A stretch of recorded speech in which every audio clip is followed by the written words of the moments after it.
2025 का साल एक मार्स डोमिनेटेड ईयर है और मार्स का असर एरीज पे बहुत गहरा होगा क्योंकि एरीज का रूलिंग प्लैनेट भी मार्स है। मार्स के 9 नंबर के इन्फ्लुएंस की वजह से ये साल एरीज वालों के लिए एग्रेशन, एनर्जी और डिटर्मिनेशन से भरपूर होगा। साल के हर एस्पेक्ट में ग्रोथ और चैलेंजेस दोनों हैं, मगर मार्स की मदद से आप हर मुश्किल से निकलने की ताकत रखते हैं। मैं हूं एस्ट्रोलॉजर एन बख्श और आप देख रहे हैं सितारों का सफर। चलिए देखते हैं 2025 का ये साल एरीज के लिए कैसा होगा। इस साल आपके फाइनेंशियल अफेयर्स में उतार चढ़ाव आ सकते हैं, मगर सैटर्न और जुपिटर की प्लेसमेंट्स इस चीज को बैलेंस में रखेंगी। जनवरी से अप्रैल तक सेविंग्स पर फोकस रखें और अननेसेसरी इन्वेस्टमेंट्स अवॉइड करें क्योंकि जुपिटर की पोजीशन इस दौर में इसकी इन्वेस्टमेंट्स के लिए अनफेवरेबल है। लेकिन मिड ईयर में मार्स और जुपिटर की अलाइनमेंट की वजह से कुछ अनएक्सपेक्टेड फाइनेंशियल अपॉर्चुनिटीज आएंगी जो आपको लॉन्ग टर्म गेन्स दे सकती हैं। स्पेशली जुलाई और अगस्त के मंथ्स में इन्वेस्टमेंट करना बेनिफिशियल हो सकता है, लेकिन किसी भी डील में थॉरो रिसर्च करना ना भूलें। करियर वाइज ये साल एरीज वालों के लिए नई उम्मीद और चैलेंजेस लेकर आएगा। उन लोगों के लिए जो जॉब में है, फरवरी और मार्च में प्रमोशंस या नई रिस्पॉन्सिबिलिटीज के चांसेस हैं क्योंकि सैटर्न और मर्क्यूरी की फेवरेबल पोजीशनिंग है। मगर ऑफिस पॉलिटिक्स या कॉलीग्स के साथ मिसअंडरस्टैंडिंग से बचें, खासतौर पर अप्रैल और मई में। बिजनेस पर्सन के लिए स्पेशली वो जो टेक, ई कॉमर्स या क्रिएटिव फील्ड्स में है, ये साल ग्रोथ और एक्सपेंशन का है। अगस्त और सितंबर के मंथ्स में कोई नई बिजनेस आइडिया या पार्टनरशिप फ्रूटफुल हो सकती है। क्रिप्टो और स्टॉक मार्केट इन्वेस्टर्स के लिए ये साल मिक्स रिजल्ट्स दे सकता है।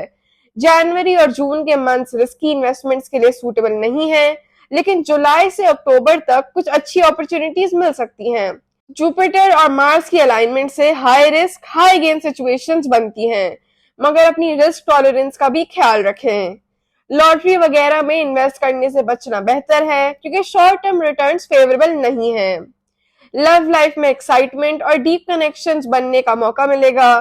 सिंगल एरीज वालों के लिए अप्रैल और सितंबर के मंथ्स में नई रिलेशनशिप्स या किसी स्पेशल से मुलाकात के चांसेस हैं। मार्स और वीनस की एनर्जी से पैशन का एलिमेंट स्ट्रॉन्ग रहेगा, लेकिन मिसअंडरस्टैंडिंग्स अवॉइड करने के लिए पेशेंस रखना जरूरी है। शादीशुदा लाइफ में स्टेबिलिटी और थोड़ा सा स्ट्रेस का एलिमेंट हो सकता है, खासतौर पर फाइनेंशियल इश्यूज की वजह से, लेकिन सैटर्न और जुपिटर का इन्फ्लुएंस बैलेंस लाने में मदद करेगा। ईयर के मिड में कुछ मिसअंडरस्टैंडिंग्स हो सकती हैं जो कम्युनिकेशन से सॉल्व की जा सकती हैं। पार्टनर के साथ टाइम स्पेंड करने से रिलेशनशिप में वार्मथ और अंडरस्टैंडिंग बढ़ेगी। फैमिली और दोस्तों के साथ कनेक्शन डीपन होगा, लेकिन कुछ वक्त ऐसा आएगा जब आपको अपने पर्सनल टाइम और सोशल कमिटमेंट्स में बैलेंस बनाना मुश्किल लगेगा। जनवरी और नवंबर के मंथ्स में फैमिली से सपोर्ट और गाइडेंस मिलेगी। ये साल ट्रैवल अपॉर्चुनिटीज के लिए प्रॉमिसिंग है, स्पेशली बिजनेस ट्रिप्स के चांसेस हैं जो आपको करियर ग्रोथ में हेल्प कर सकते हैं। फरवरी और अक्टूबर के मंथ्स में लीजर ट्रैवल के चांसेस हैं जो आपकी मेंटल हेल्थ के लिए बेनिफिशियल रहेगा। स्टूडेंट्स के लिए ये साल डेडिकेशन और फोकस का है। सैटर्न की पोजीशनिंग की वजह से डिस्ट्रैक्शंस को हैंडल करना थोड़ा चैलेंजिंग हो सकता है, लेकिन जुपिटर का सपोर्ट है एकेडमिक्स में सक्सेस के लिए। साइंस, इंजीनियरिंग और फाइनेंस फील्ड्स में अच्छी प्रोग्रेस और रिजल्ट्स की उम्मीद है, मगर कंसिस्टेंट एफर्ट करना पड़ेगा। हेल्थ वाइज ये साल थोड़ा मिक्स्ड है। जनवरी से मार्च तक एनर्जी लेवल्स फ्लक्चुएट कर सकते हैं और कुछ एरीज वालों को डाइजेस्टिव इश्यूज का सामना करना पड़ सकता है। रेगुलर एक्सरसाइज और डाइट पे कंट्रोल रखें। मिड ईयर के बाद हेल्थ कंडीशन स्टेबल रहने के चांसेस हैं।